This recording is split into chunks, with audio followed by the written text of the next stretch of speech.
Damn.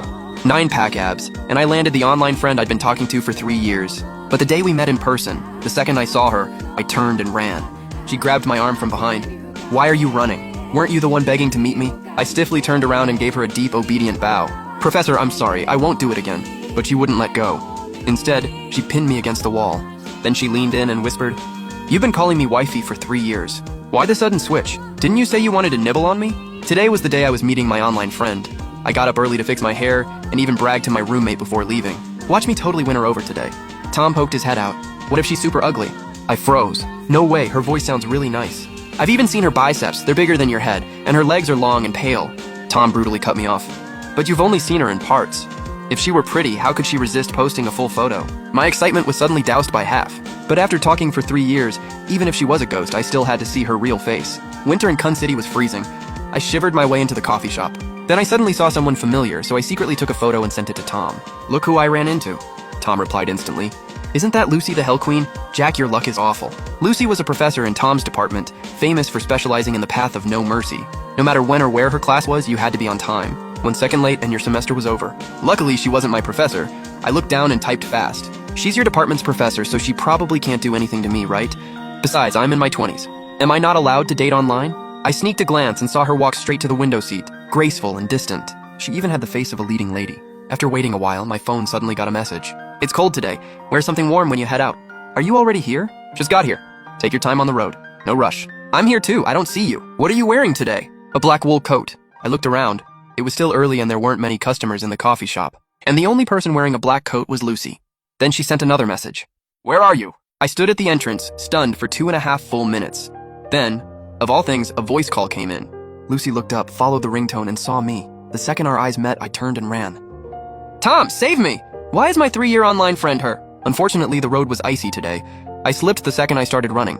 She grabbed my arm from behind. "Why are you running? Weren't you the one begging to meet me? Now that you saw me, you're running?" I bent down and gave her a deep bow. "Professor, I'm sorry, I won't do it again." Lucy's body stiffened and she laughed in anger. Then she suddenly pushed me against the wall. "You've been calling me wifey for 3 years. Why the sudden switch?" I forced out a few dry laughs. "Really?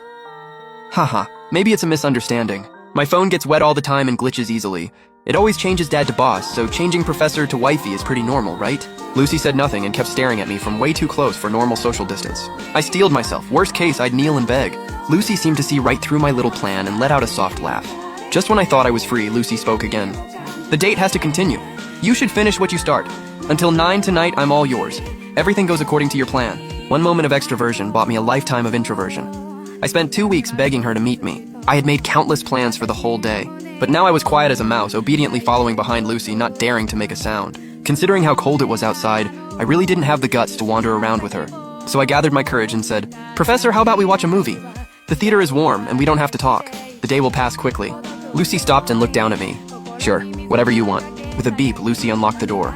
She handed me a pair of slippers. "Come in, I prepared these new slippers especially for you." I stood in the doorway, staring at those pink men's slippers that looked about a size 9, and fell into deep thought. Weren't we watching a movie? Weren't we supposed to go to a movie theater? Why are we at her place? So what, she has a home theater? Big deal. While Lucy was busy in the kitchen, I quickly texted Tom to rant. "Son, help me, save your dad." "What happened? Is she ugly?" No, it's scarier than that. She's Lucy." The other side showed typing, so I quickly added, "She even brought me home. What do I do?" "Tom, say something." "Don't move, I'm thinking." Thinking, my ass. I glanced at Lucy again. It looked like she was about to come out. "Do you think she'll talk to me about your paper later?" Tom replied instantly. "Dad, don't mess around. She's your wife, so that makes you my professor-in-law. Please don't mention me." The word wife made my scalp go numb. I was just about to curse him out when Lucy's voice sounded above my head. "Are you always this focused when chatting with other people?" "No, I'm not, I swear. Professor, I was talking to my best friend." Lucy seemed to have only been joking. She didn't expect me to react so strongly. She placed the fruit plate on the coffee table, then tucked a soft pillow behind my back. "We're not in class." "Why are you calling me professor?" "Once a teacher, always a teacher. You'll always be my professor." Lucy couldn't help laughing. "But I've never taught you." I placed both hands neatly on my knees and sat up straight. A professor is still a professor. I understand basic respect. Lucy sat on the soft rug looking pleased. "Really? That's not what you said last night. You said, wifey, when we meet tomorrow, I'm going to kiss you to death and nibble on you." Stop, please stop talking." By the time I reacted, my hand was already covering her mouth. Lucy's starry eyes quietly looked at me. I quickly pulled my hand back and saw the corners of her mouth lift. "I showered and smell nice. You really don't want one kiss?" My face instantly turned bright red. "Professor, I really know I was wrong. If I knew it was you, I never would have talked nonsense. Lucy raised an eyebrow. So you mean it would have been fine if it were someone else? No, what I mean is, if I'd known it was you, I never would have run my mouth like that. Professor, can you please forgive me this once? I swear I'll never say those things to you again. Jack, you seem really afraid of me. After today, do you never want to see me again? My whole body stiffened, and I secretly sucked in a cold breath. How did she know? Even with 10 times the guts, I still wouldn't dare date a professor. Lucy smiled bitterly. This is my first time dating too. You can't distance yourself from me just because of my job. That's not fair. My suggestion is that we try dating for a while first. If it doesn't work, we'll figure it out then. What do you think? I forced out a smile and was practically about to cry. Professor, if I say your suggestion is great, but please never suggest again, will you make my best friend fail? The movie never happened. Lucy was very considerate. She saw how uncomfortable I was, changed clothes, and drove me back. As soon as I got in the car, I closed my eyes and pretended to be carsick. When we arrived at school, I quickly unbuckled my seatbelt and jumped out. Then I bowed to Lucy again. Thank you, Professor, for dropping me off on your way. I'll transfer you the fare. A few students by the school gate were looking over, so I deliberately drew a line between us. Before Lucy could react, I turned and ran. When I got back to the dorm, Tom poked his head down from the top bunk. How'd it go? There were things I couldn't say to her face, but once I was back in the dorm, my courage came back. I'll message her later and tell her we're not right for each other. I'll break up with her. Tom suddenly raised his voice. Why? Weren't things going fine? How are you suddenly not right for each other?